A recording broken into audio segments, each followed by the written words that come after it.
আর তাকে পছন্দ হলেও তারও তোমাকে পছন্দ না হতেও পারে। তাই বলে জোর জার করা উচিত নয়। তারও মতামত জরুরি। কেবলমাত্র পয়সা, ক্ষমতা, সম্পদের লোভ দেখিয়ে আগলাতে নেই। পরে কোনো সমস্যা হলে এই ব্যাপারে আরও জটিলতা সৃষ্টি হতে পারে।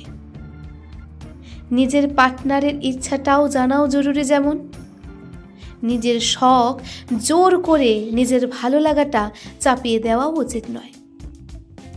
হয়তো সেটা তার খারাপও লাগতে পারে।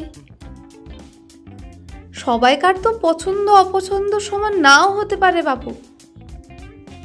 সেও তোমার আনুষাঙ্গিক মানুষ, তারও কিছু চাওয়া পাওয়া আছে। শুধুমাত্র ছেলে বলে মেয়ে মানুষকে আগলে নেবে তার কোনো মানে নেই। যতই মেয়েদের চাহিদা মগের মুলুকে উঠুক, মেয়েদের যদি কেউ বলে আমি একাকী সিঙ্গেল আছি, তাদের তৎক্ষণাৎ খুন করে দেওয়া উচিত। তাদের কথা কেবলমাত্র সহানুভূতি পাওয়ার নমুনা মাত্র।